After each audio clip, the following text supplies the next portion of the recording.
Hi everyone, let's look at the actual CAT question based on time, speed and distance. So here we are given that A and B are 2 points on a straight line. Ram runs from A to B while Rahim runs from B to A. After crossing each other, Ram and Rahim reach their destination 1 minute and 4 minutes respectively. If they start at the same time, then the ratio of Ram's speed to Rahim's speed is.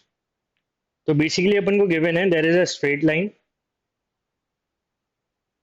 okay, and that is A and that is B. Now we are given that Ram runs from A to B.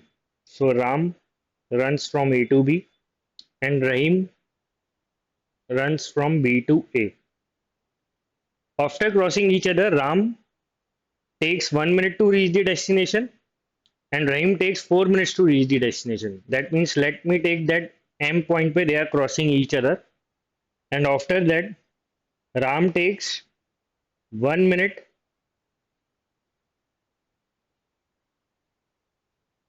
to reach B and Rahim takes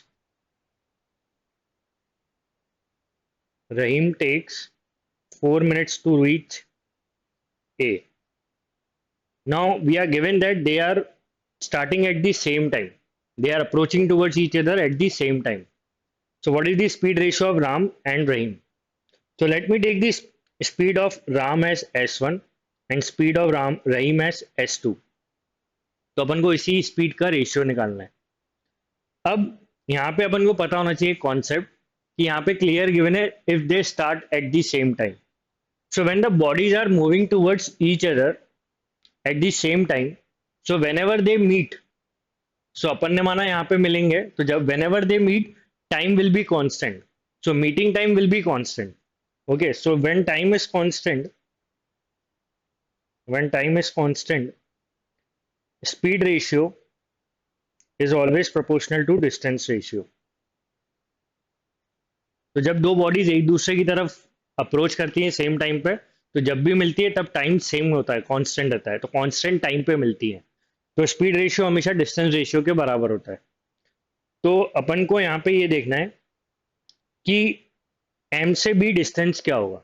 we know that Ram को 1 minute लगता है M से B पहुंचने में, तो राम की speed अपन ने मानी थी S1. तो S1 इंटू 1, तो can we take M B distance as, I am making the diagram separately, M B distance अपन ले सकते हैं S1 इंटू 1, क्योंकि राम को एम से बी जाने में कितना टाइम लग रहा है, 1 मिनट, और उसकी स्पीड है S1. और रहीम को एम से ए आने में कितना टाइम लगेगा, दैट इज 4 मिनट्स, और उसकी स्पीड कितनी है S2. तो that means M A distance क्या होगा, S2 इंटू 4. तो ये अपन का डिस्टेंस हो गया, और ये डिस्टेंस अपन ने कैसे निकाला, in terms of speed. Now we know that कि यहाँ से राम निकला था S1 की स्पीड से, यहाँ से रहीम निकला था S2 की स्पीड से. So whenever they meet, time will be constant and distance ratio traveled by Ram and Rahim will be equal to speed ratio of Ram and Rahim. So distance देखें पहले, जब राम ने A to M कितना distance चला होगा first meeting में, that is S2 into 4, and Rahim ने M से A तक कितना डिस्टेंस चला होगा, दैट इज S1 इंटू 1. ये डिस्टेंस रेशियो हो गया, and this will be equal to speed ratio. तो राम की स्पीड थी S1 और रहीम की स्पीड थी S2. तो distance ratio will be equal to speed ratio.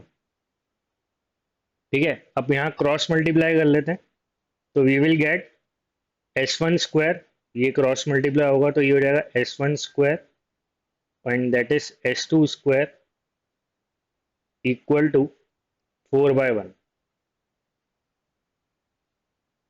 And you can see that S1 square by S2 square can be written as, or S1 by S2 is nothing but square root of 4/1.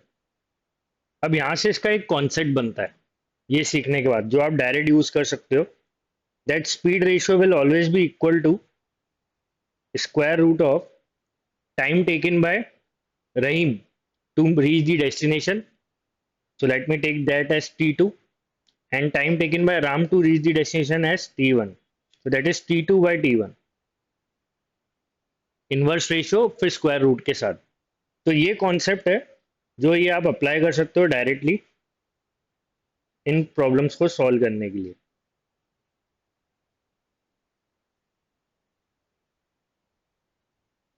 That speed ratio हमेशा क्या होगा, square root of T2/T1, where T2 is the time taken by second body to reach the destination and T1 is the time taken by first body to reach the destination but after meeting।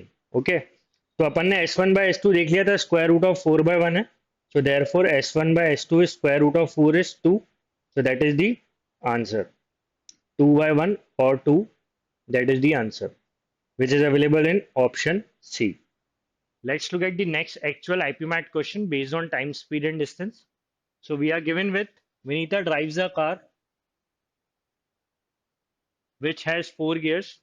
The speed of the car in the fourth gear is 5 times the speed in the first gear. The car takes twice the time to travel a certain distance in the second gear as compared to third gear.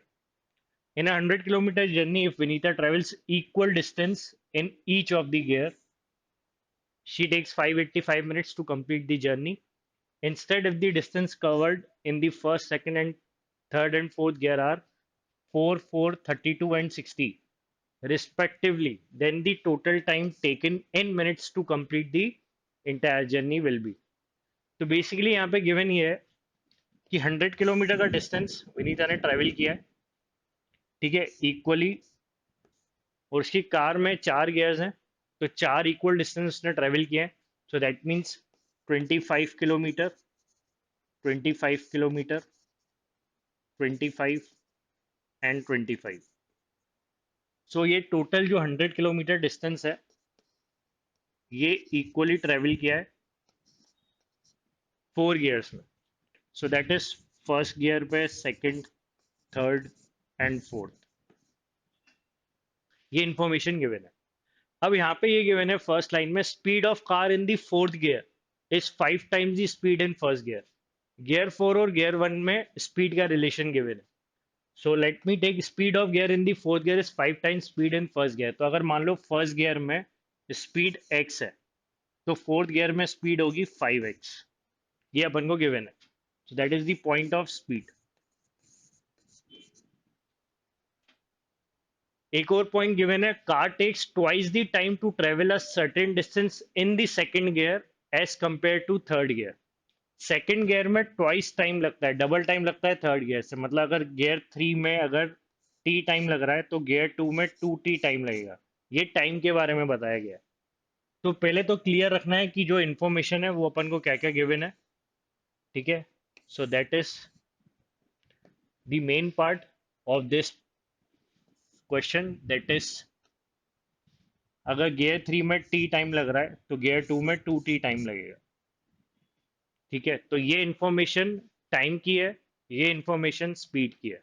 अब यहाँ पे अपन ये देखें कि gear 1 और gear 4 में equal distance travel किया है और स्पीड है x और 5x। तो स्पीड रेशियो x:5x, मतलब 1:5 है। तो टाइम रेशियो जस्ट रिवर्स हो जाएगा 5:1, क्योंकि कांस्टेंट डिस्टेंस में अगर स्पीड रेशियो 1:5 है तो टाइम रेशियो जस्ट रेसिप्रोकल होता है, दैट इज 5:1। तो अपन यहाँ पे ये बोल सकते हैं कि यहाँ पे अगर टाइम लेट से k लगाए तो यहाँ पे टाइम 5k लगेगा, तो जस्ट इनवर्स हो जाएगा टाइम। तो ये पूरी टाइम की इंफॉर्मेशन है। तो फर्स्ट गियर का टाइम, सेकंड गियर का टाइम, थर्ड गियर का टाइम और फोर्थ गियर का टाइम अपन के पास इन टर्म्स ऑफ के एंड टी है। तो अब क्योंकि फर्स्ट और फोर्थ का स्पीड रेशियो 1:5 है, टाइम रेशियो 5:1 है, इन दो गियर्स का टाइम पता है, गियर 2 गियर 3 का टाइम पता है, और टोटल ये चारों का टाइम अपन को गिवन है 585 मिनट्स, ठीक है। तो इससे अपन इक्वेशन बना लेंगे, that is 5k plus k that is 6k plus 2t plus t that is 3t, that is equal to 585 minutes, ठीक है। तो इसको अपन को गिवन था, और इसको अगर मैं 3 से डिवाइड कर दूं तो ये इक्वेशन हो जाएगी 3 2 6 plus t, 3 1 3 and that is 3 9 27, 3 5 15। So we have the equation 2k plus t equal to 195।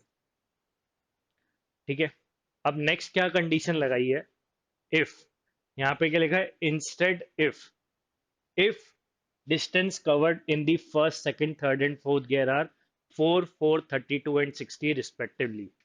तो मतलब यहाँ पे बात ये हो रही है कि जो डिस्टेंस है वो कुछ ऐसे ट्रेवल किया होता कि 4, 4, देन 32 एंड देन 60। तो 4 kilometre, 4 kilometre, 32 kilometre and 60 kilometre. अगर डिस्टेंस ट्रेवल किए जाते 4, 4, 32 और 60, तो कितना टाइम लगता। तो इस केस में अपन यहाँ पे टाइम पे फोकस कर रहे हैं। तो टाइम क्या होता है, टाइम होता है डिस्टेंस अपॉन स्पीड। ठीक है, यही अपन को टाइम चाहिए। तो पहले अपन बात करें इतने पार्ट का, 4 किलोमीटर का। तो टाइम निकालना है अपन को, डिस्टेंस है 4 किलोमीटर। ठीक है, स्पीड कैसे आएगी इतने पार्ट की, स्पीड अपन को पता है, स्पीड है एक्स।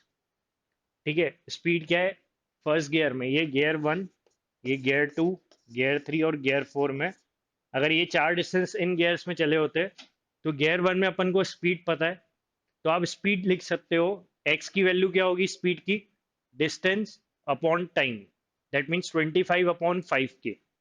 ठीक है, तो मैं क्या कर रहा हूँ, आप ध्यान दो कि मैं स्पीड को एक्स के टर्म्स में ना लिख के और टी के टर्म्स में लिख रहा हूँ।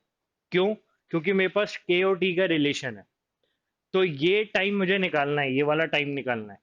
तो ये टाइम निकालने के लिए मेरे को डिस्टेंस पता है, स्पीड क्या थी, एक्स, फर्स्ट गियर में स्पीड है विनीता की एक्स, तो वो स्पीड किसके बराबर है, 25/5 के। तो 4 के में डिवाइड करेंगे अपन 25/4 के 5 के। तो ये बस आपको समझना है। ठीक है, तो ये डिस्टेंस अपॉन स्पीड, और स्पीड क्या है एक्स, जो कि होगी 25/5 के। सिमिलरली सेकंड गियर में 4 किलोमीटर चला है। ठीक है, स्पीड क्या होगी, 4/2t, है ना, टाइम अपन को पता है, so that is 4 divide by time is 2t। तो यहाँ पे अपन को टाइम क्लियरली पता था, तो यहाँ पे जो स्पीड है वो होगी 25/2t। तो 25/2t लिखना है आपको यहाँ। सो 25/2t plus next 32 kilometre. 32 kilometre distance है, स्पीड क्या है गियर थ्री में, डिस्टेंस अपॉन टाइम 25/t। और लास्ट डिस्टेंस है 60 किलोमीटर, तो ये डिस्टेंस है, और स्पीड क्या है 25/के। तो 25/के। तो ये इक्वेशन बस आपको क्लियर रखनी है, that is the main part. तो that is the main part जो आपको क्लियर रखना था। अब इस इक्वेशन को अपन सॉल्व करके टाइम निकाल लेंगे। टाइम निकालना है इसमें, अब यहाँ पे आप देख रहे हो कि ये 5 के को अपन ऊपर ले जा सकते हैं, तो टी हो जाएगा कितना, 5 × 4, 20k/25, 2 × 4, 8t/25, 2t × 32, so that is 32t, so that is 32t divided by 25 plus k into 60k/25। ठीक है, ये इक्वेशन आ गई, डिनोमिनेटर 25 है, एलसीएम ले लेंगे अपन यहाँ पे। तो t की फाइनल वैल्यू आएगी 20 + 60, सो that is 80k, 32 + 8 that is 40t divided by 25। अब इसमें 40 कॉमन ले लो आप, तो क्या बचेगा t, न्यूमरेटर में अगर अपन ने 40 कॉमन ले लिया, 40t कॉमन आ जाएगा इसमें। सो न्यूमरेटर में अगर अपन देखें 40 कॉमन आएगा, तो 40 में अंदर बचेगा यहाँ पे 2k + t, 2k + t divided by 25। ठीक है, और देखो 2k + t की वैल्यू क्या है, 195, वो अपन यहाँ रख देंगे। तो 2k + t 195, सो 40 × 195/25, ठीक है, तो इसको अपन सॉल्व करते हैं। So that is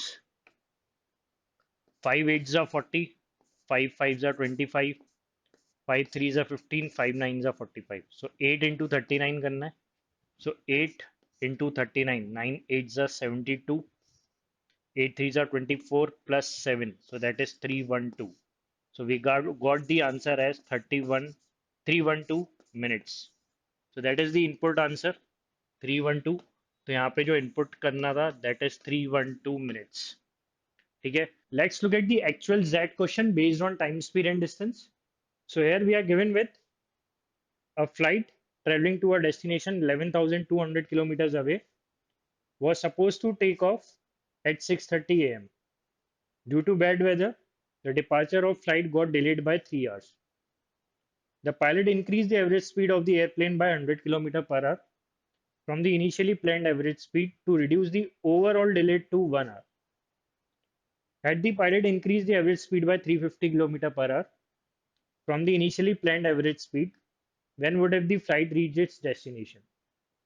So basically इसको अपन समझते हैं कि यहाँ पे गिवन है कि एक डिस्टेंस है जो कि 11,200 किलोमीटर का है जो फ्लाइट कवर करती है, let's say at the speed of S, और फ्लाइट टेक ऑफ करती है 6:30 AM पे।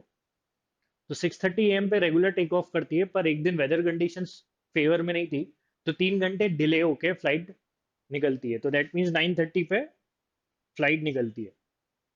अब ये डेस्टिनेशन जो ट्रेवल ये जो डिस्टेंस ट्रेवल करना है, तो डेस्टिनेशन पे 3 घंटे लेट पहुंचेगी। ठीक है, अगर यही एस की स्पीड से ट्रेवल करती है तो so that mean let's say कि टी टाइम पे पहुंचती है। सो 9:30 बजे अगर फ्लाइट निकलती है और टी टाइम पे पहुंचती है अपनी डेस्टिनेशन पे, including 3 hours delay. Okay, so overall delay कितने का है? 3 घंटे का। अब पॉइंट ये है कि इसको कंपेंसेट करने के लिए पायलट ने क्या करा, स्पीड 100 से इंक्रीज कर दी। तो 9:30 बजे जो फ्लाइट निकली थी 9:30 पे, वो S+100 की स्पीड से निकली थी इन किलोमीटर पर आवर। और इससे हुआ क्या कि ओवरऑल डिले सिर्फ 1 आवर का हुआ। सो दैट मीन्स यहाँ पे जो 3 आवर्स का डिले था वो 2 घंटे कम हो गया। दैट मीन्स ओवरऑल डिले हुआ है अपना T+1। ठीक है, सॉरी 2 घंटे। तो जो ओवरऑल डिले है वो अपना हो गया T-2, मतलब 2 घंटे उसने बचा लिए। तो 100 की स्पीड पायलट ने बढ़ाई, तो जो डिले 3 घंटे का था पहले, जो 3 घंटे का डिले था वो 1 आवर का हो गया, तो मतलब उसने 2 घंटे बचा लिए। तो ये टी टाइम पे आप 2 माइनस कर दो।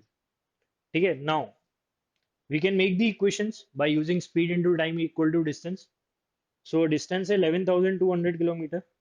सो एस की स्पीड से टी टाइम लगता है, और 11,200 किलोमीटर ट्रेवल करती है फ्लाइट।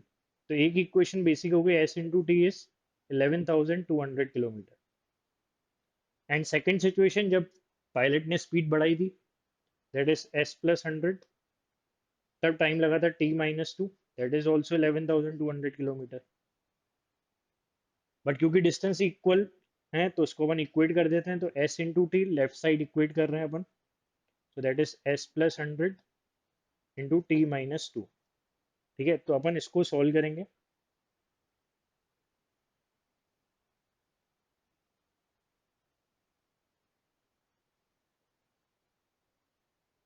इसको अगर मैं सॉल्व करता हूँ तो ये बनेगा मेरा ST=ST-2S। ठीक है, और ये हो जाएगा 100T-200। So this will get cancel out and this will be 2S minus 100T plus 200 equal to 0। ठीक है, एक इक्वेशन अपने पास थी ST=11,200 किलोमीटर, तो वो मैं यहाँ पे लिख देता हूँ। S इंटू टी था 11,200 किलोमीटर, और यहाँ पे इस इक्वेशन में S दिख रहा है। S की वैल्यू क्या हो जाएगी यहाँ से? 11,200 बाई टी। ठीक है, तो यहाँ से अपन ने S की वैल्यू निकाल ली। ये वैल्यू अपन यहाँ सब्स्टिट्यूट करेंगे तो पूरी इक्वेशन टी के टर्म्स में बन जाएगी। तो फिर यहाँ से अपन को टाइम मिल जाएगा। तो 2 × 11,200 divide by T minus 100T plus 200 equal to 0। तो ये हो गया 22400 minus 100T square plus 200T LCM ले लिया और टी क्रॉस मल्टीप्लाई होके 0 हो जाएगा। तो क्वाड्रेटिक इक्वेशन हो गई 100t² minus 200t minus 22400 equal to 0। ठीक है, तो यहाँ तक आपको टाइम इक्वेशन तक पहुँचना है, क्वाड्रेटिक बनेगी वो। ठीक है, तो अपन ने दो बेसिक इक्वेशन यूज की थी, एक यूजुअल टाइम एस, मतलब अगर एस की स्पीड से फ्लाइट जाती है तो टी टाइम लेती है जिसमें 3 आवर्स का डिले इंक्लूड था। तो एक इक्वेशन ये और एक इक्वेशन ये अपन ने इक्वेट करके टाइम इक्वेशन बनाई, और ये अपने पास इंफॉर्मेशन थी। अब इससे अपन टी निकाल लेंगे, मतलब फ्लाइट को यूजुअल कितना टाइम लगता है, मतलब अगर एस की स्पीड से जाती है तो कितना टाइम लगता है वो निकल जाएगा यहाँ से। तो इसको सॉल्व करने के लिए अपन क्या करें, पूरी इक्वेशन को तो पहले 100 से डिवाइड कर दो। तो ये हो जाएगा t² minus 2t minus 22400। Now middle term splitting 224 and that is 2 16 into 14, 16 into 14 होता है 224। ठीक है, तो ये हो जाएगा -16 प्लस 14। तो आपके रूट्स आएंगे 16 और -14, तो टाइम नेगेटिव नहीं हो सकता, तो टी की वैल्यू होगी 16 hours. So we got the value of time. तो एस की स्पीड से जो टाइम लगता है that is 16 hours including 3 hours delay. ठीक है, तो वो वैल्यू अपन को मिल गई। अब अपन को निकालना क्या है, we have to find the speed also. तो स्पीड भी निकल जाएगी 11,200 डिवाइड बाय 16। तो स्पीड क्या है, that is 16 into 7 is 112, that is 700 kilometre per our. अब सेकंड पार्ट में क्या बोला था, अगर पायलट अपनी स्पीड 350 किलोमीटर पर आवर से इंक्रीज करता है तो फ्लाइट कितने बजे डेस्टिनेशन पे पहुंचेगी। तो न्यू स्पीड अब क्या हो जाएगी, न्यू स्पीड विल बी 700 में अपन ये 350 ऐड कर देंगे, सो that is 1050 kilometre per our. अब टाइम कितना लगेगा वो निकालना है। तो डिस्टेंस तो फ्लाइट को 11,200 किलोमीटर चलना है एट द स्पीड ऑफ 1050। ठीक है, so this will get cancel out, और इसको अपन कैंसिल करते हैं। 5 2 ज़ा 10, 5 1 ज़ा 5, 5 2 ज़ा 10, 5 2 ज़ा 10 एंड 5 4 ज़ा 20। So t is 224 by 21. This can be written as 21 into 10 is 220, and that is 4. 10 4 by 21, 4 by 21 hours. Okay, तो इतना टाइम लगेगा, 10 घंटे तो लगेंगे। अब पॉइंट यहाँ पे ये है कि ये वैल्यू क्या होगी, ये देख लेते हैं अपन सॉल्व करके। इसको मैं हटा देता हूँ।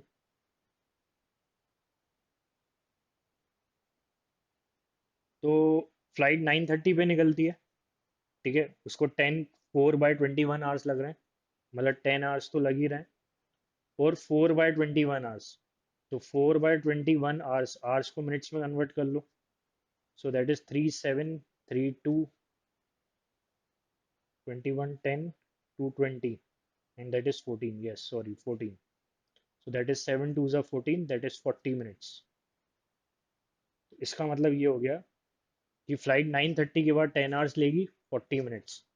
तो 9:30 के बाद 10 आवर्स 40 मिनट्स आपको ऐड करने हैं। तो 9:30 में 10 आवर्स ऐड करोगे that is 7:30 plus 40 minutes, that will give you 8:10. Okay, so that means answer is 8:10 p.m., which is available in option D. Let's look at the logical based time, speed and distance problem. This is very interesting, so let's discuss this. Okay, so here we are given that Anwar leaves home every day at 4 p.m. to pick his wife from office and returns home at 6 p.m. One day, the office was over at 4 p.m. and his wife started walking home from office. Anwar, unaware of this, starts from home as usual and meets his wife on the way and returns home with 15 minutes early and returns home with wife 15 minutes early. If the speed of Anwar's car is 30 km per hour, find the walking speed of his wife. ठीक है, so समझते हैं इसको अपन। Suppose this is the distance from home to office. That is the home of Anwar and that is the office of his wife. ठीक है, so we are given that कि Anwar regularly 4 बजे निकलता है अपनी वाइफ को पिक करने। ठीक है, ऑफिस से रेगुलरली, और फिर जब 4 बजे निकलता है तो 6 बजे घर पहुंच जाता है। 6 बजे अनवर अपनी वाइफ को लेके घर आ जाता है। सो दैट मीन्स उसको टोटल 2 आवर्स लगते हैं, मतलब होम से ऑफिस, ऑफिस से होम, टोटल 2 आवर्स लग रहे हैं। So can we say that कि अगर वो 4 बजे निकल रहा है और 6 बजे घर पहुंच रहा है, तो जैसे ही वो अपनी वाइफ को ऑफिस से पिक करता है, ठीक है, उसके बाद सीधे घर, तो 2 घंटे लगते हैं उसको टोटल टाइम। तो कैन वी से दैट कि होम से ऑफिस आने में उसको 1 आवर लगता होगा, ठीक है, यहाँ से यहाँ तक 1 आवर, फिर return 1 hour. Okay, so that is return 1 hour. So that means total 2 hours हो गए। सो दैट मीन्स घर से जब अनवर निकलता है तो ऑफिस यूजुअली वो 5 बजे पहुंच जाता है अपनी वाइफ को पिक करने के लिए, ठीक है, 4 to 5 पिक, फिर 5 to 6 रिटर्न होम, ठीक है। Now we are given that one day office was over at 4 PM, लेकिन एक दिन ऑफिस 4 बजे ही छूट गया, तो मतलब 4 बजे छूट गया तो उसकी वाइफ ने क्या करा, घर के लिए वो निकल गई 4 बजे ही। सो दैट मीन्स उसकी जो वाइफ है वो 4 बजे ही निकल जाती है घर के लिए। Anwar unaware of this, Anwar को नहीं पता था ये बात, और ये अनवर यूजुअली 4 बजे ही निकलता है ऑफिस के लिए अपनी वाइफ को पिक करने के लिए, and returns home with wife 15 minutes early. तो फिर क्या होता है कि घर वो जल्दी आ जाते हैं 15 मिनट पहले, मतलब मान लो कहीं बीच में अनवर ने अपनी वाइफ को पिक कर लिया, क्योंकि वाइफ तो 4 बजे ही निकल गई थी ऑफिस से, है ना। तो let's say this is the meeting point M, यहाँ पे अनवर ने अपनी वाइफ को पिक किया और यहाँ से रिटर्न ले लिया, and they reach home at 5:45, 15 minutes early. तो मतलब 15 मिनट बचा लिया, ठीक है। तो 15 मिनट बचाए कैसे होंगे वो अपन पहले समझें, कि अनवर को वी नो दैट 4 से 5 मतलब 1 आवर लगता है ऑफिस जाने में। तो अगर उसने ये 15 मिनट बचाए तो वो 15 मिनट बचे कैसे होंगे, तो वो बचे होंगे मीटिंग पॉइंट से ऑफिस जाने तक का जो टाइम है, और ऑफिस से मीटिंग पॉइंट तक का जो टाइम है वो तो उसने ट्रेवल ही नहीं करा, तो वो टाइम बच गया, ठीक है। तो वो जो 15 मिनट्स बचे हैं वो कहाँ कहाँ से कहाँ तक के लिए बचे हैं, मीटिंग पॉइंट से ऑफिस, और ऑफिस से मीटिंग पॉइंट के वो ट्रेवल नहीं करना पड़ा, जिसके वजह से उसके 15 मिनट बच गए। So can we say that 7.5 minutes meeting point से ऑफिस जाने का टाइम बच गया, और ऑफिस से meeting point 7.5 minutes, 7.5 minutes office से मीटिंग पॉइंट का, दो ऑफिस से मीटिंग पॉइंट तक का जो टाइम है वो बचा लिया। 7.5 प्लस 7.5 इज 15 मिनट्स, जिससे वो 15 मिनट्स जल्दी घर पहुंच गए। So can we say that this distance I can find this distance because मेरे को अनवर की स्पीड गिवन है। अनवर ने 30 किलोमीटर पर आवर की स्पीड से ऑफिस के लिए वो निकलता है, तो मीटिंग पॉइंट से ऑफिस तक उसको 7.5 मिनट्स लगते हैं। So we can easily find this distance. Okay, speed into time लगा के. Now the point is we have to find the walking speed of his wife. So speed of wife will be distance traveled by wife divided by time taken by wife to reach the meeting point. ठीक है, तो अपन क्या करते हैं, walking speed चाहिए तो मैंने क्या करा, डिस्टेंस अपन ये वाला कंसिडर करेंगे जो उसकी वाइफ ने ट्रेवल किया है ऑफिस से मीटिंग पॉइंट तक, ठीक है, and divided by time taken by wife from office to meeting point, ठीक है। So the point here is कि क्या ये डिस्टेंस निकल सकता है, बिल्कुल निकल सकता है। मीटिंग पॉइंट से ऑफिस तक का डिस्टेंस मतलब DW जो वाइफ ने ट्रेवल किया है, ठीक है, तो that would be same as जो अनवर ने मीटिंग पॉइंट से ऑफिस तक का जो डिस्टेंस होगा, तो दैट विल बी, अनवर की स्पीड है 30 किलोमीटर पर आवर और उसको 7.5 मिनट्स लगते हैं ऑफिस पहुंचने में, तो that is the distance. Okay, speed into time. और अपन को पता है कि ऑफिस से जब उसकी वाइफ 4 बजे निकली थी तो मीटिंग पॉइंट तक कितने टाइम तक चली थी, तो we can clearly see that कि अनवर को घर से लेके मीटिंग पॉइंट तक 52.5 मिनट्स लगते होंगे। क्यों?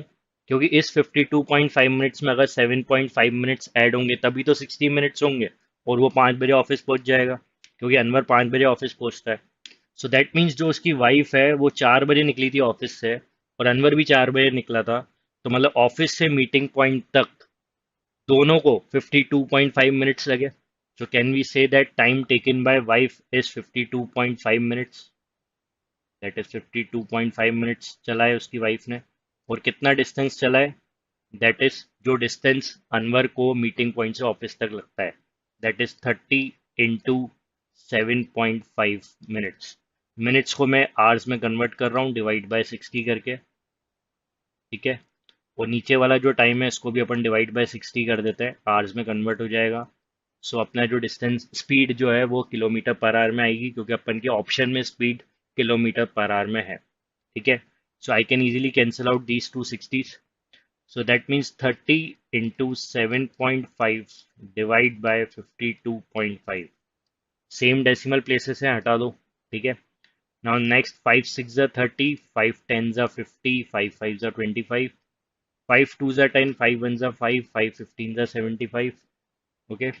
3 2 are 6, 3 7 are 21, so 15 into 2 is 30 by 7 kilometer per hour, that is the speed of 5, which is nothing but option A, ठीक है। तो वाइफ की speed 30/7, we got this। Let's look at the next very interesting problem based on time, speed and distance। So here the question is given that an artillery gun is fired twice at an interval of 24 seconds. A motorist moving towards the gun heard the gunfire at an interval of 22 seconds after the first. If the speed of sound is 330 meter per second, what is the speed of the car? So here it is given that जो gun है उसकी firing हुई है at an interval of 24 seconds, and the man who was approaching towards the gunfire, उसने जो sound सुना है वो 22 seconds के इंटरवल पे सुना है। अगर साउंड की स्पीड 330 है तो what is the speed of the motorist और car, okay, that we have to find. So let us understand this graphically first। Suppose this is the track, that is the point X जहाँ पे firing हुई है 2 बार, and that is the point Y जहाँ पे motorist initially था, okay. So that is the motorist जो initially Y point पे था, and let me take that at T equal to 0 first gun firing हुई है, ठीक है। At T equal to 0 first gun firing हुई है, और अज्यूम दैट कि गन के साउंड को X से Y ट्रेवल करने में T टाइम लगता है। वी अज्यूम दैट कि X से Y गन के साउंड को, जो फायरिंग का जो साउंड है उसको X से Y पहुंचने में T टाइम लगता है। तो that mean this motorist will here the first sound after T seconds, okay, that is at T पे उसको सुनाई देगा फर्स्ट साउंड, ठीक है। Now it is given that after 24 second second gun firing हुई है, बिकॉज दोनों फायरिंग के इंटरवल्स 24 सेकेंड का है, तो that is at T equal to 24 second firing हुई है। So we can clearly say that अभी भी जो फायरिंग का जो साउंड है उसको एक्स से वाई जाने में कितना टाइम लगेगा, टी टाइम ही लगेगा, लेकिन नेट टाइम हो जाएगा टी प्लस 24, ओके। सो अभी क्या होता है, अगर 24 सेकेंड्स में फायरिंग हो रही है तो जो साउंड है उसको एक्स से वाई ट्रेवल करने में टी प्लस 24 टाइम लगेगा, क्योंकि टी टाइम तो एक्स से वाई में लगता है, और ये 24 जो आफ्टर 24 सेकेंड्स में फायरिंग हुई थी। So that means we can say that अगर मोटरिस्ट वाई पॉइंट पे ही होता तो उसको सेकेंड फायरिंग कब सुनाई देती, 24 सेकेंड्स के बाद, आफ्टर 24 सेकेंड्स। लेकिन वी आर गिवन दैट कि उसको सेकंड साउंड 22 सेकंड में सुनाई दिया है, तो वो 22 सेकंड्स क्या है, जब उसने फर्स्ट साउंड सुना था उसके 22 सेकंड्स के बाद। So that means as he was approaching towards X, let say at point Z उसने सेकंड साउंड सुना 22 सेकंड के बाद, अपने पहले साउंड के 22 सेकंड के बाद। दैट मीन्स टी प्लस 22, क्योंकि फर्स्ट साउंड उसने सुना टी पे, सेकंड साउंड सुना उसने 22 सेकंड्स के बाद आफ्टर द फर्स्ट, है ना। So that is clearly given. So as he was approaching towards the gun fire, तो उसकी फाइनल पोजिशन जेड है अभी, जिसपे उसको सेकंड गन फायरिंग का साउंड सुनाई दिया। Now as you can observe here that अगर अपन साउंड की बात करें तो साउंड को जेड से वाई ट्रेवल करने में उसके सेकंड साउंड सुना मैंने 22 seconds after the first। So as you can see that this value is t plus 24, this value is t plus 22। So we can see that sound को z से y जाने में 2 second लग रहे हैं, किसको, साउंड को, क्योंकि z पॉइंट पे t प्लस 22 पे है साउंड, और y पॉइंट पे t प्लस 24 पे है साउंड, ठीक है। एंड मोटरिस्ट को y से z आने में कितना टाइम लगा, मोटरिस्ट को y से z आने में 22 सेकेंड्स लगे। सो मोटरिस्ट को जो है 22 सेकेंड्स लगे वाई से जेड आने में, क्योंकि सेकेंड साउंड उसने 22 सेकेंड के बाद सुना था। So as you can see that sound and motorist दोनों सेम डिस्टेंस कवर कर रहे हैं, so we can equate the distance. So that means distance travelled by sound is equal to distance traveled by motorist. And sound ने क्या travel किया है z से y, और मोटरिस्ट ने क्या ट्रेवल किया है y से z. That is the same distance. तो साउंड ने डिस्टेंस ट्रेवल किया है z y, तो स्पीड इनटू टाइम डिस्टेंस होता है. तो speed of sound multiplied by time, कितना टाइम लगा z से y आने में साउंड को, 2 सेकेंड्स, इक्वल टू मोटरिस्ट को y से z आने में कितना टाइम लगा, स्पीड ऑफ मोटरिस्ट जो अपन को निकालनी है, ठीक है, और मोटरिस्ट को y से z आने में 22 सेकेंड्स लगे थे. So from here we can easily find the speed of motorist, क्योंकि साउंड की स्पीड अपन को गिवन है 330 मीटर पर सेकेंड. तो 330 into 2 equal to speed of motorist into 22. Okay, this same unit will get cancelled out. So 2 into 11 and 11 into 3, 33. So that means speed of motorist is 30 meter per second. That is the option B. Okay, let's look at the next question based on time, speed and distance. We are given that one day Hari walked along a circular track for 3 hours. He then cycled along the track for the time he would take to walk one round around the track, and thereby covered a total of 9 rounds.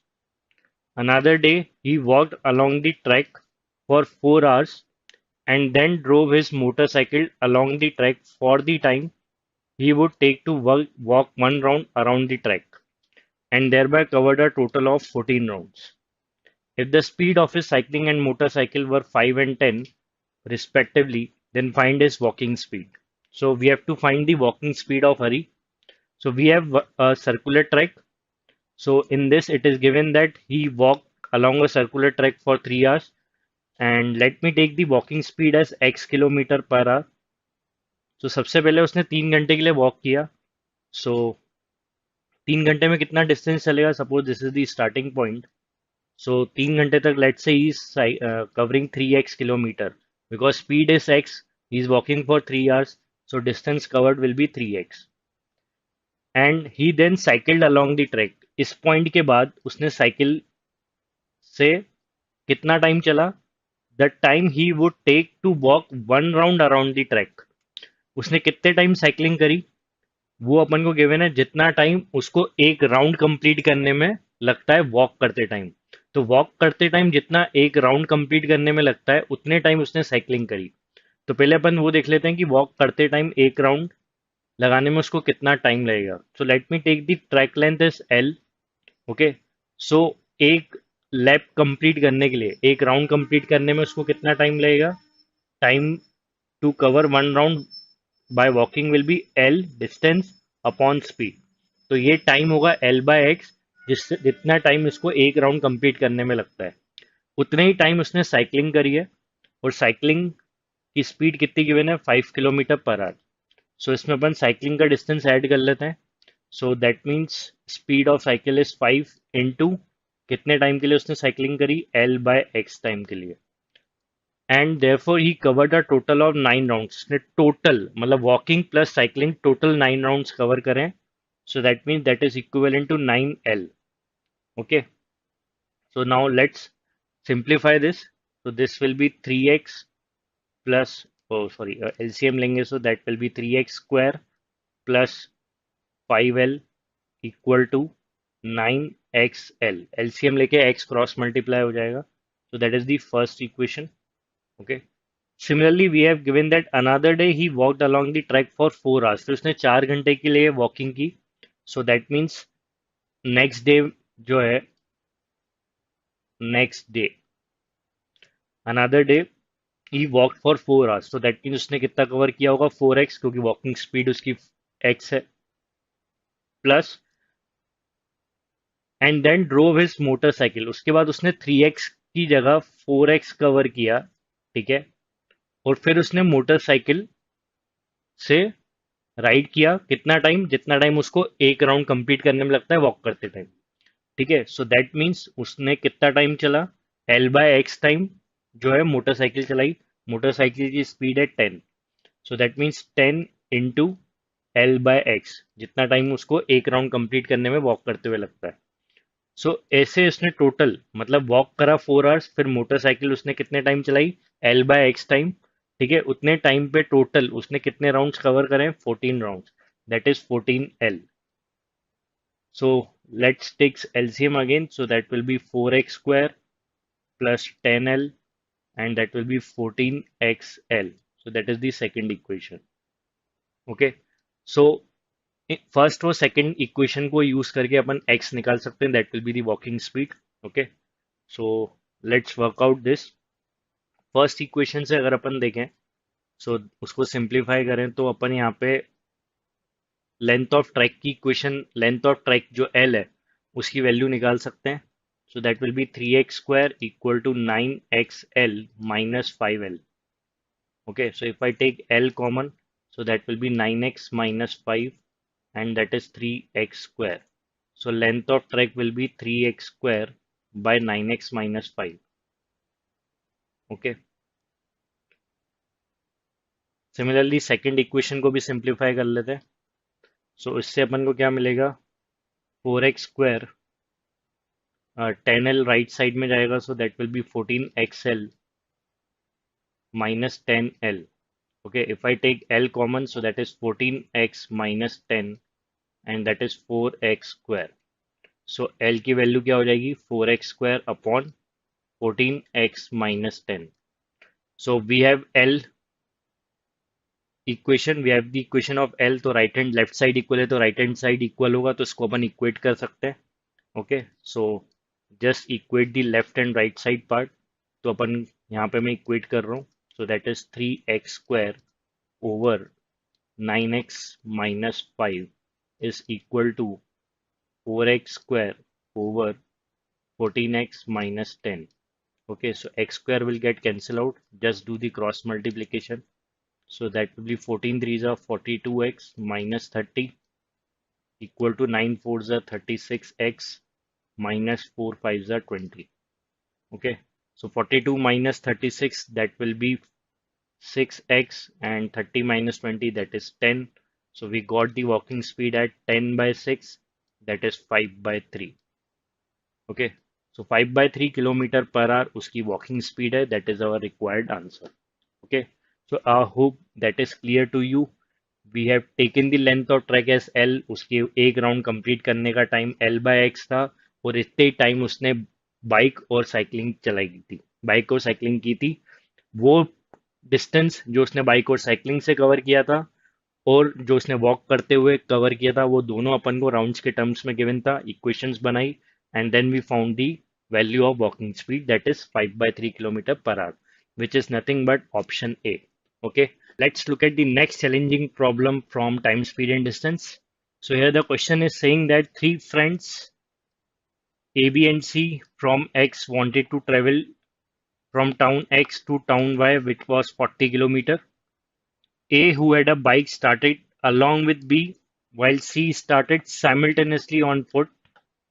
After some time, A dropped B on the way and went back to pick up C, while B proceeded to Y on foot. A picked up C and reached Y at the same time as B. A traveled at 50 km per hour. The speed at which B and C walked was 10 km per hour. So let's understand the situation first here.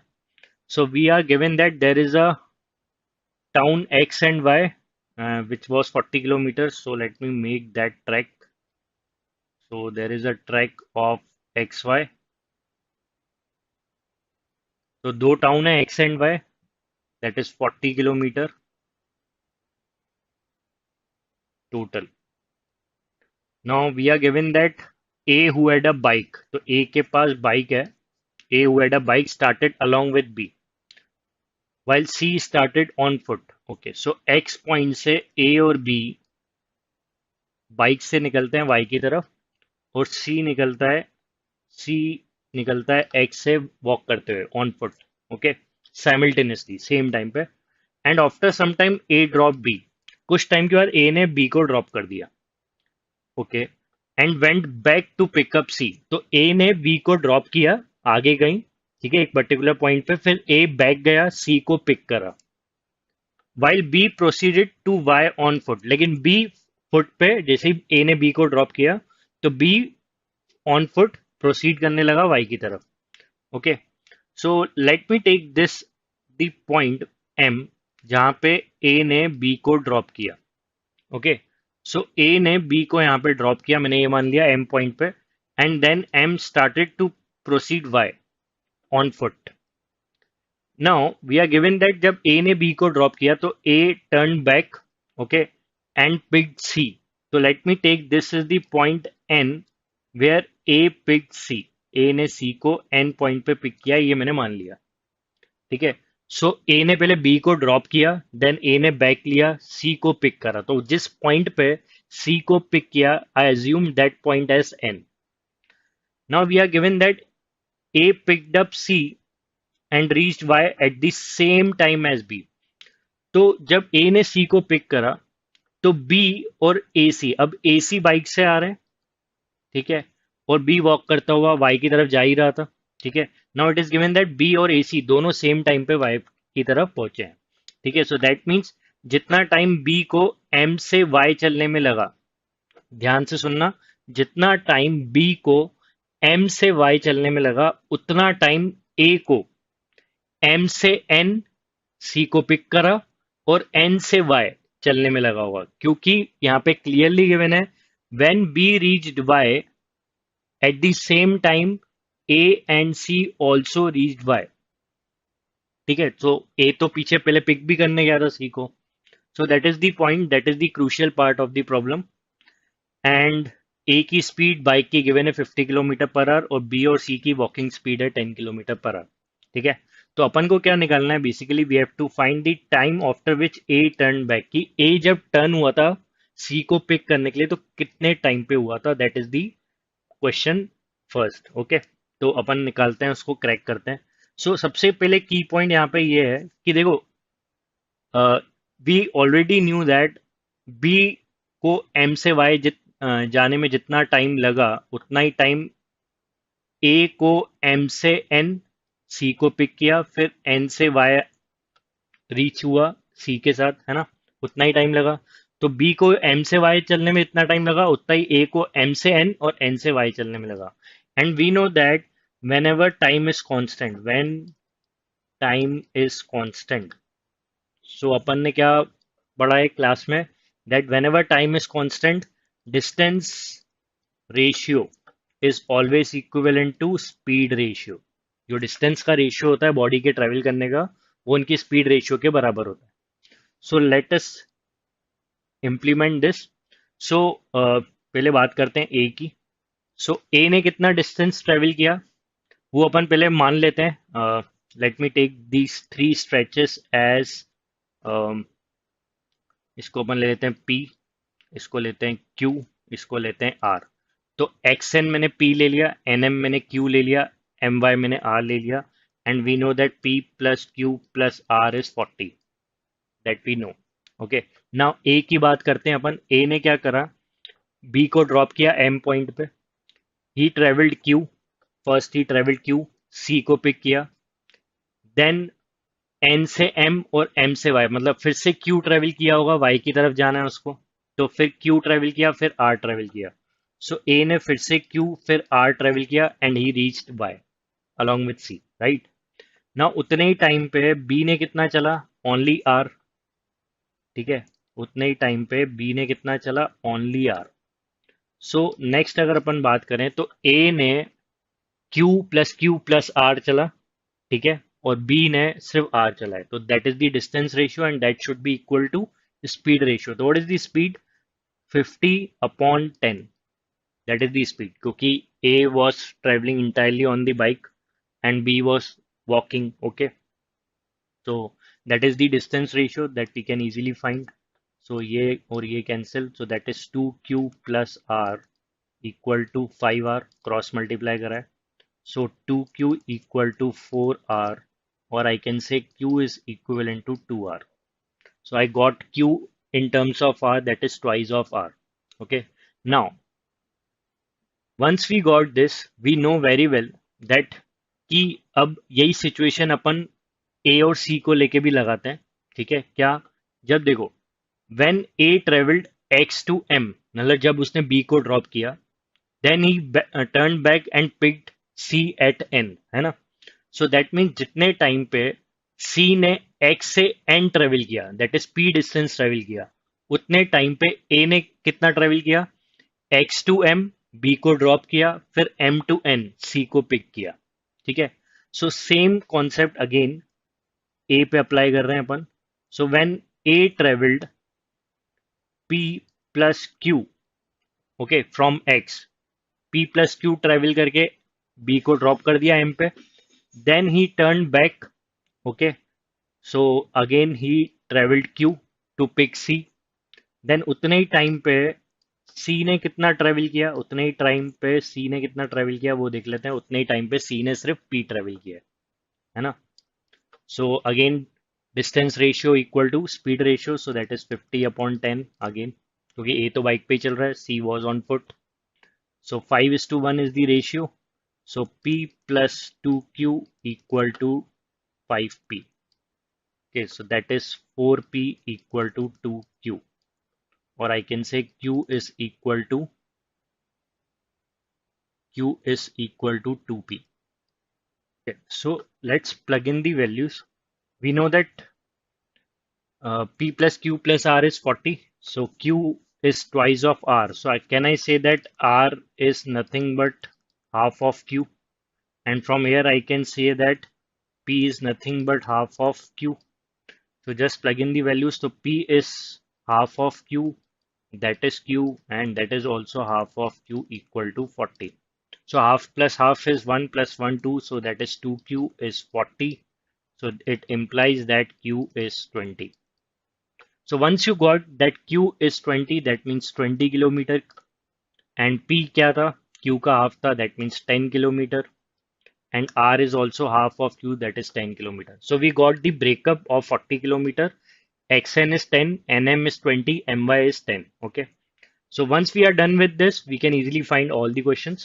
So we are here to find the time after which A turned back. तो A कब back लिया था उसने, वो अपन देख लेते हैं। तो A ने back लिया था जब उसने P और Q travel किया था। That means 10 plus 20, 30 kilometre.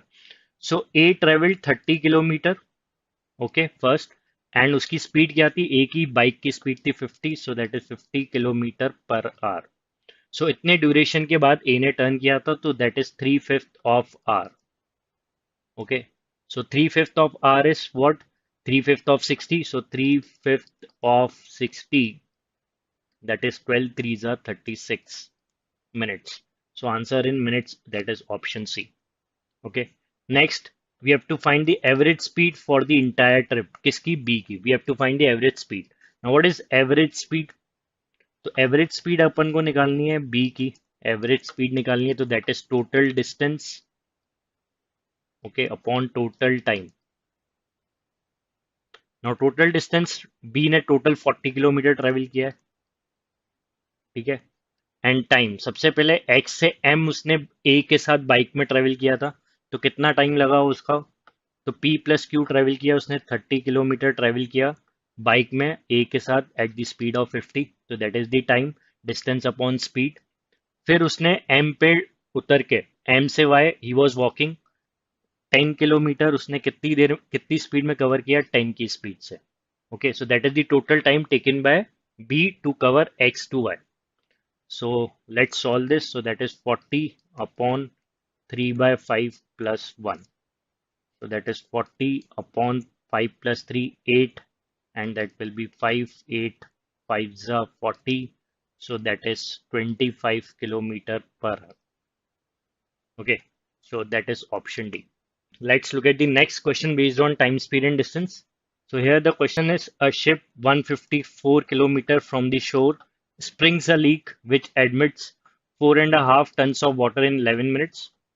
When 184 tons of water enter the ship would start sinking. But the pumps can throw out 1 ton every 5 minutes. Find the average speed so that ship may just reach the shore as it begins to sink. ठीक है, तो इसको अपन पहले समझते हैं। So यहाँ basically given क्या है कि सपोज देयर इज अ शोर, ओके, एंड जो शिप है वो शोर से 150 किलोमीटर दूर है, ठीक है, शोर से 150 किलोमीटर जो शिप है वो शोर से 150 किलोमीटर दूर है। अब इसमें एक लीक हो गया है। अब उस लीक से क्या हो रहा है, we are given that 4.5 tons of water 11 minute में एंटर हो रहा है शिप के अंदर, ठीक है। सो 4.5 टन्स, सो इसको मिक्स फ्रैक्शन को अगर अपन कन्वर्ट करें, सो 4.5 टन बेसिकली 2 4 8 + 1 9/2 टन्स जो है 11 मिनट्स में एंटर हो रहा है शिप के अंदर।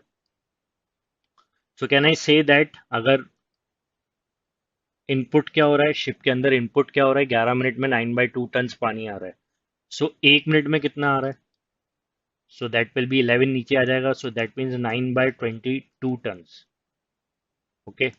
सो 1 मिनट में कितना पानी शिप के अंदर आ रहा है, दैट इज 9/22 टन्स।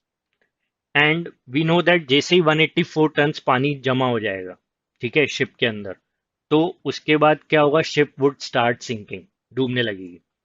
बट उसके अंदर जो पंप्स हैं शिप के, वो 1 टन पानी बाहर करते हैं 5 minute. So okay, so that is the quite relief. सो 1 टन जो पानी है वो आउट होता है 5 मिनट्स में, 1 टन पानी आउट होता है 5 मिनट्स में, ठीक है। So can we say that 1 minute में कितना आउट होता होगा, सो 1 मिनट में 1/5 टन्स जो है 1/5 टन्स आउट होता है।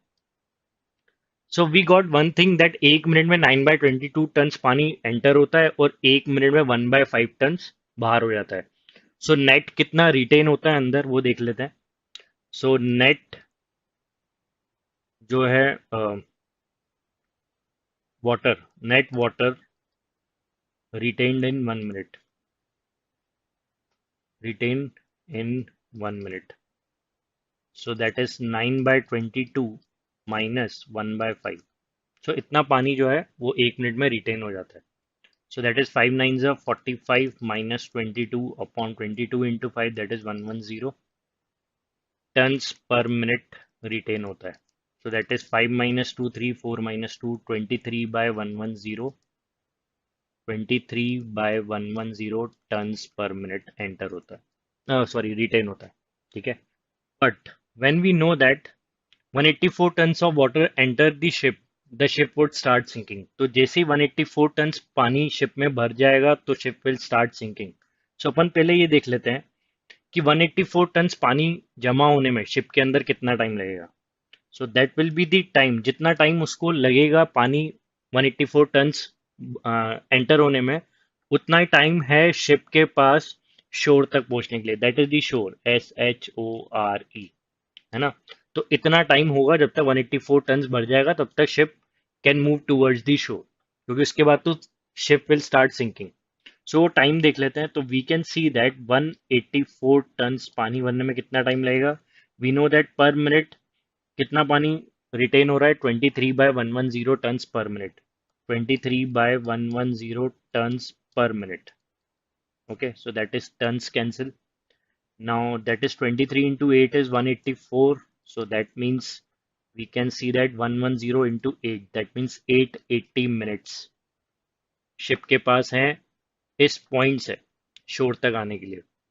सो इतने टाइम है, तो दैट मीन्स 880 को अगर अपन 60 से डिवाइड कर देंगे तो that will be the time in hours. So 2 3 जा 6, 2 4 जा 8, so in other words 44/3 hours हैं शिप के पास इस पॉइंट से शोर तक आने के लिए, जो पॉइंट जहां पे ने शिप में लीक स्टार्ट हो गया था, ठीक है। Now we have to find the average speed so that ship may just reach shore as it begins to sink, okay. तो अपन को ये देखना है कि कितना एवरेज स्पीड होना चाहिए। तो वी नो दैट स्पीड क्या होता है, डिस्टेंस अपॉन टाइम। तो शिप के पास डिस्टेंस कितना है कवर करने के लिए, 154 किलोमीटर। सो 154 किलोमीटर शिप को कवर करके शोर तक पहुंचना है, और उसके पास कितना टाइम है, दैट इज 44/3 आवर्स, ओके। सो क्योंकि इसके बाद तो सिंक होना स्टार्ट हो जाएगा, ठीक है। So let me work out this, so that is 154 into 3/44, that is kilometer per hour. Okay, so that is 22, 2 sevens are 14, 2 sevens are 14, so 11 into 7, 77, 11 into 2 is 22, so that is 21. Okay, so that is 21 by 2, which is nothing but 10.5 kilometer per hour. Okay, so that is the speed. ये speed होनी चाहिए ship की, so that ship can reach shore on time, and that is she it will reach the shores as it begins to sink. तो जैसे ही इतने speed अगर उसकी होगी, तो वो जैसे शोर पहुंचेगी, जस्ट जैसे ही पहुंचेगी, it will start sinking. Okay, so अपन को वो स्पीड मिल गई, that is 10.5 kilometre per hour, which is nothing but option A. Okay, so I hope this is clear to you. First, you have to find the net water retain in 1 minute, and you have 184 tons of water जहाँ पे उसकी sinking start हो जाएगी. तो वो time से अपन ने पहले ये पता कर लिया कि शिप के पास कितना टाइम है शोर तक पहुंचने का, और शिप को कितना डिस्टेंस कवर करना है वो भी गिवन था. सो वहां से अपन ने एवरेज स्पीड निकाल ली, डिस्टेंस अपॉन टाइम. ठीक है, so please revise it, practice it. इसको एक बार बिना देखे फिर से ट्राई करो, आपका ये कॉन्सेप्ट स्ट्रॉन्ग हो जाएगा. Okay, let's look at the next very challenging problem based on time, speed, and distance. So here the question is saying that a car travels a total distance of 300 kilometer. After traveling a part of the distance without any trouble, the car develops an engine problem and proceeds at 3/4 of its former speed and arrives at the destination 80 minutes late. Had the problem developed 50 kilometers further on, the car would have arrived 20 minutes sooner. Find the original distance it traveled without any problem and the speed over that part of the journey. Okay, so इसको समझते हैं पहले. So we are given that कि suppose this is the track length of 300 kilometer. We are given that the total distance is 300 kilometer. After traveling a part of distance without any trouble, the car develops problem and proceed at 3/4 of its former speed. So suppose this is the point X जहाँ से car ने start किया. After covering some distance like से point Y, X से Y distance चलने के बाद Y point पे कार की स्पीड 3/4 हो गई of its former speed. So let me take the former speed as S. Okay, so X से वाई जो स्पीड थी, एक्स से वाई जो स्पीड थी वो एस थी. एंड आफ्टर पॉइंट वाई, क्योंकि वाई पॉइंट पे ट्रबल आया इंजन में, तो उसके पास पूरी स्पीड उसकी 3/4 ऑफ एस रही है. Let's say this point is Z point तक. ठीक है, जेड पॉइंट तक स्पीड क्या थी, 3/4 of S, and due to which the car is 80 minutes late. Okay, so इस रीजन से कार 80 मिनट्स लेट पहुंची है जेड पॉइंट पे. Now we are given that अगर ये प्रॉब्लम 50 किलोमीटर आगे हुई होती, सो दैट मीन्स यहाँ पे गिवन है कि अगर ये प्रॉब्लम वाई पे ना होके, let me take the other point, let me take that point is K. तो अगर ये प्रॉब्लम 50 किलोमीटर आगे होती, तो car would have arrive 20 minutes sooner. 20 minutes sooner मतलब 80 मिनट्स लेट ना होके 20 मिनट्स सूनर. तो दैट मीन्स फिर कार को के से जेड पहुंचने में, ठीक है, 60 मिनट्स लेट होता. That means 20 minutes sooner. So यहाँ पे क्या हुआ था, फॉल्ट के पे आ रहा है, तो स्पीड हो गई उसकी 3/4 of S. So that means x से लेके के तक यूजुअल स्पीड थी, एक्स से लेके के तक यूजुअल स्पीड थी, पर जब के पे फॉल्ट आएगा तो it will be 3/4 of S, जिसके वजह से जो कार है जेड पॉइंट पे 60 मिनट लेट होगी. This was the main part, क्योंकि 20 मिनट सूनर मतलब 80 मिनट्स लेट ना होके 60 मिनट लेट होती अगर आगे एक्सीडेंट होता 50 किलोमीटर. ठीक है, सो ये जो ट्रबल है वो के पॉइंट पे हो रहा है. ठीक है, तो जिसकी वजह से जेड पे 60 मिनट लेट पहुंच रही है. So we have to find the original distance it travelled without any problem. So that means अपन को ये फाइंड करना है एक्स वाई, जहाँ पे कोई प्रॉब्लम ही नहीं थी. ठीक है, तो X Y distance we have to find. Now let's work out this. Suppose let me take this first Y के सेक्शन, अगर अपन वाई के सेक्शन को कंसिडर करें, कंसिडर दिस वाई के सेक्शन। सो वाई पॉइंट पे जब एक्सीडेंट होता है, ठीक है, और वाई पॉइंट पे जब ट्रबल आता है, सो वाई पॉइंट पे स्पीड उसकी हो जाती है 3/4 ऑफ एस। लेकिन अगर ट्रबल के पॉइंट पे होता है तो के के बाद स्पीड होती है 3/4 of S. So if I consider this कि वी नो दैट अगर के पॉइंट पे ट्रबल होता है तो के पॉइंट पे ट्रबल होने का मतलब क्या है कि y से k तक तो उसकी यूजुअल स्पीड थी s, क्योंकि k पॉइंट पे ट्रबल हो रहा है। लेकिन अगर y पॉइंट पे ट्रबल हो रहा है तो उससे स्पीड हो जा रही है उसकी 3/4 ऑफ s, y से लेके k चलने के लिए, क्योंकि मैं सिर्फ y के सेक्शन कंसिडर कर रहा हूँ। तो k पॉइंट पे अगर ट्रबल होता है तो y से k तो ऐसी स्पीड थी, और अगर y पॉइंट पे ट्रबल होता है तो y से k 3/4 ऑफ s स्पीड थी। So that is the 50 kilometre distance. Okay, that is the 50 kilometre distance. So we know that कि इस पर्टिकुलर सेक्शन के वजह से, इस पर्टिकुलर डिफरेंस की वजह से कि y की जगह अगर k पॉइंट पे ट्रेवल आता है, so it is 20 minutes late, 60 से 80 मिनट्स हो जा रहे हैं। सो दैट मीन्स, पॉइंट ध्यान से समझना, k पॉइंट पे एक्सीडेंट हो रहा है तो 60 मिनट लेट, y पॉइंट पे एक्सीडेंट हो रहा है तो 80 minute late. So that means अगर k की जगह y पॉइंट पे ट्रबल है तो 20 मिनट्स इंक्रीज हो जा रहे हैं। So that is the 20 minutes का इंक्रीज जो आ रहा है, वो क्यों आ रहा है? क्योंकि ट्रबल के पे ना होके वाई पे हो रहा है, मतलब 50 किलोमीटर पहले हो रहा है, तो 20 मिनट्स का इंक्रीमेंट हो रहा है।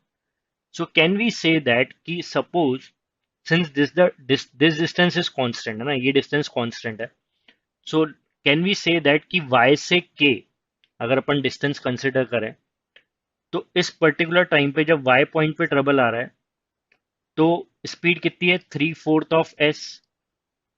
ओके, एंड इस स्पीड के कम होने से अगर यूजुअल टाइम टी है, ठीक है, यूजुअल टाइम अगर टी है तो वो 20 मिनट्स इंक्रीज हो जा रहा है, टी प्लस 20 हो जा रहा है। तो speed into time is distance. लेकिन अगर के पॉइंट पे ट्रबल हो रहा है तो स्पीड क्या है? एस, और फिर टाइम क्या लगता है? टी लगता। ठीक है, ये टी टाइम कौन सा टाइम है कि देखो, वाई से के तक यूजुअल टाइम जो है वो टी लग रहा है, पर अगर ट्रबल के की जगह वाई पे आ रहा है तो 20 मिनट ज्यादा लग रहा है। So I am considering only Y के सेक्शन। सो जो 50 किलोमीटर का डिस्टेंस है वो अपन क्या कर रहे हैं? इक्वेट कर रहे हैं। तो अपन ये मान रहे हैं कि वाई से के में यूजुअली टी टाइम लगता है, तो लेकिन 3/4 ऑफ स्पीड पे 20 मिनट ज्यादा लगेंगे, और अगर एस की स्पीड से चलते हैं तो टी टाइम ही लगेगा। तो अपन ने ये दोनों डिस्टेंस क्या कर दिया? इक्वेट कर दिया। सो from hair S and S will get cancel out, so that will B 3t plus 6t, and 4 will get cross multiply, 4t minus 3t is t is 60 minutes. Okay, or I can say t is 1 hour. So that means usually car को y से k चलने में 1 hour लगता है, पर अगर trouble आ जाता है तो 20 मिनट्स बढ़ जाते हैं। ठीक है, और ये 20 मिनट्स का इफेक्ट आप देख सकते हो कि 60 से 80 मिनट हो जा रहा है लेट। ठीक है, सो अब अपन इसको समझते हैं कि वंस वी गॉट दैट कि कार को वाई से के चलने में 1 hour लगता है और डिस्टेंस वो ट्रेवल कर रही है 50 किलोमीटर, तो speed of car is 50 kilometre in 1 hour। So that is 50 kilometre per our. तो स्पीड तो आ गई अपनी। सो आंसर यहाँ तो ए ऑप्शन है या तो सी ऑप्शन है, क्योंकि इसी दो ऑप्शन में 50 किलोमीटर पर आवर स्पीड है। लेकिन अभी अपन को क्या फाइंड करना है? एक्स वाई भी फाइंड करना है, डी, तो वो भी देख लेते हैं। Now consider the section Y Z. So here we suppose that कि वाई पॉइंट पे, वाई पॉइंट से जेड पॉइंट तक कार को यूजुअली टी डैश टाइम लगता है विदाउट एनी ट्रबल, तो टी डैश टाइम लगता है वाई से जेड तक। लेकिन अगर ट्रबल आ जाता है वाई पे तो 80 मिनट लेट हो जाता है, मतलब टी डैश प्लस 80 मिनट्स लगते हैं, है ना। So that means, can we say that कि अगर ट्रबल नहीं आता है तो S into T dash, that is the distance Y Z, और अगर ट्रबल आता है तो 3/4 of S into T dash plus 80, क्योंकि ट्रबल आने से 80 मिनट ज्यादा लगते हैं। So from here we can find that T dash time, है ना, कि y से z तक कितना टाइम लगता है. So s and s will get cancelled out. So that is 4t dash equal to 3t dash plus 240. So that is t dash is 240 minutes. Okay. So that is nothing but अगर अपन इसको hours में calculate करें, so that is 4 hours. So 4 hours अगर मतलब y से z आने में usual speed पे s से कितना टाइम लगता है, 4 hours. So can we say that yz distance is nothing but usual speed into T dash. Usual speed अपन निकाल चुके थे 50 into 4, that is 200 kilometre. Okay, so we got the distance Y Z as 200 kilometre. So can we say that ये D क्या होगा. So therefore D will be 300 total distance है minus Y Z that is 200, so that is 100 kilometre. Okay, so we got this distance as 100 kilometers. So our answer is option A. Okay. So I hope you got this. Please repeat it. That was the main part जो अपन ने ये section consider किया था y के separately, जिसके वजह से 60 से 80 minutes हो रहा था. Once you got that, then the problem is doable. Okay. So please revise it, practice it. Okay. I hope you got this. Thank you.